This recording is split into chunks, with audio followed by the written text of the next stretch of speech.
Assalamualaikum, izin bertanya. Saya pernah mendengar ceramah bahwa Islam terbagi atas 73 golongan dan hanya satu golongan yang selamat. Jadi saya luruskan dulu ini ya. Yang disebutkan 73 golongan itu bukan Islam, ya, bukan Islam yang terbagi. Tetapi kata Nabi, umatku terbagi 73 golongan. Jadi umatnya Nabi, ya.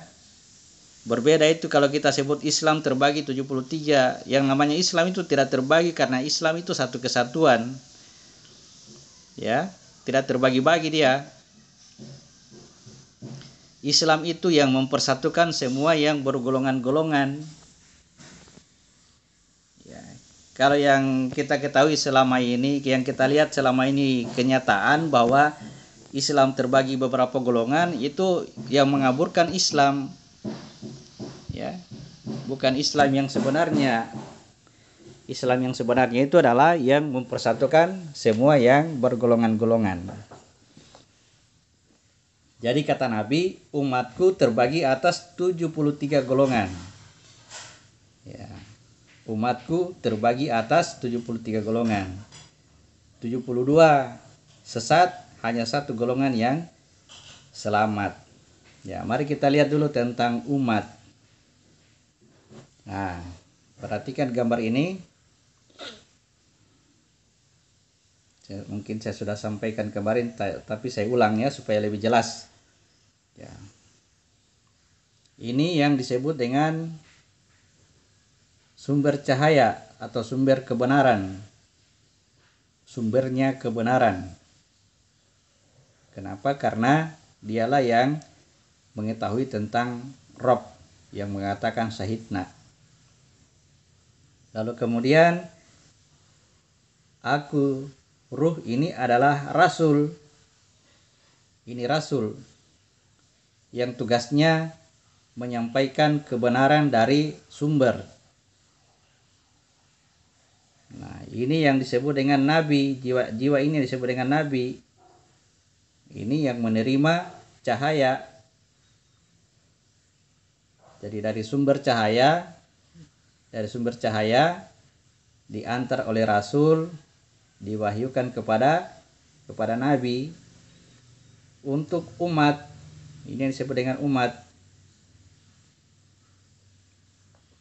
Oke ya.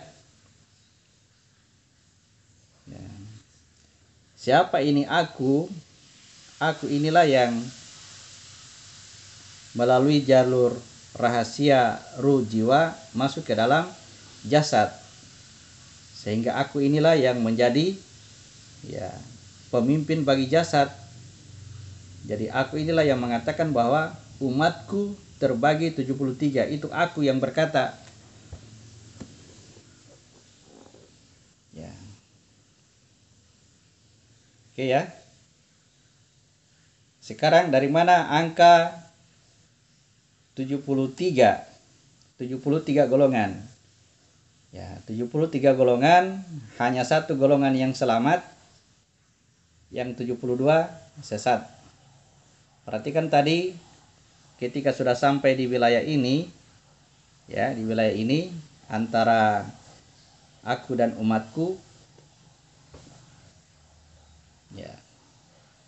Ketika jiwa masuk ke dalam jasad, nah, itulah yang menjadikan umat ini terbagi menjadi 73.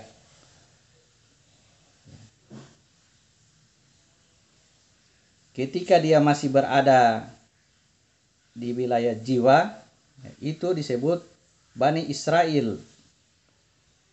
Jiwa itu adalah Bani Israel yang selalu melakukan perjalanan di malam hari. Nah, kepada Bani Israel ini ditunjuk pemimpin 12 pemimpin pada Bani Israel. Nah, sekarang kita hubungkan dengan gambar diri kita.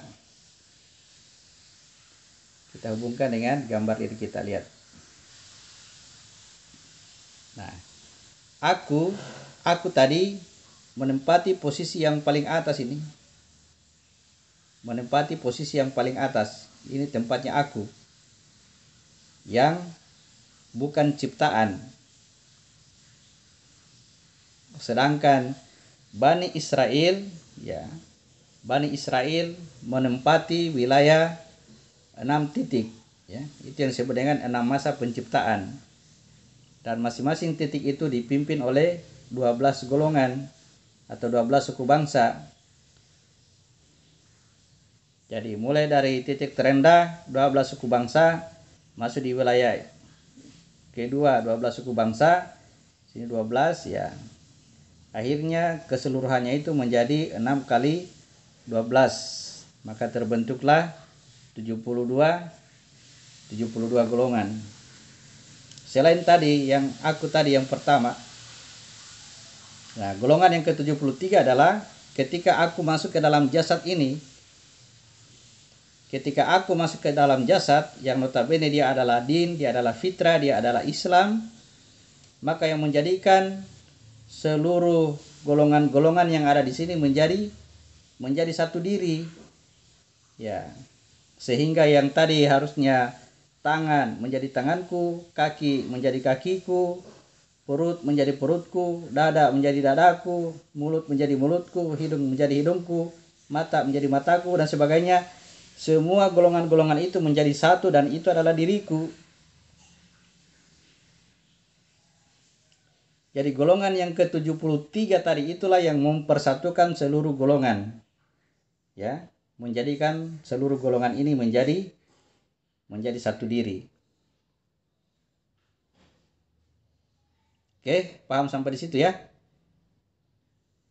Umatku terbagi 73 golongan, 72 sesat, hanya satu golongan yang selamat. Yang selamat inilah yang mempersatukan 72 golongan itu. Nah, sekarang pertanyaannya, kenapa 72 golongan yang lain menjadi sesat? Ya, kita kembali ke gambar yang tadi. Kita perhatikan gambar ini. Ya. Perhatikan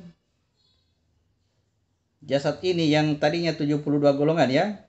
Sebelum aku masuk, sebelum jiwa ini masuk ke dalam, ini 72 golongan. Dari mana asalnya dia? Dari mana jalur perjalanannya? Dari nafsun wahidah, muncul pasangan, muncul semua laki-laki dan perempuan yang banyak, muncul kedua orang tua kita, lalu menjadi jasad. Jadi jalurnya 72 golongan adalah jalur hawa nafsu. Sehingga ketika dia kembali nanti, dia tidak akan melewati jalur ad-din, jalur Islam, jalur keselamatan. Dia melewati jalur hawa nafsu. Ya.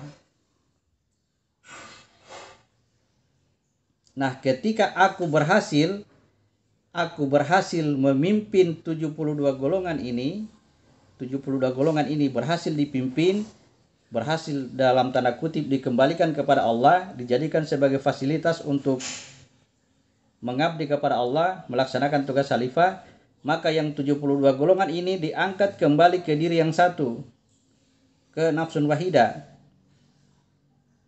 Jika utuh, maka 72 golongan tersebut menjadi sebutannya 72 bidadari. Kenapa disebut 72 bidadari?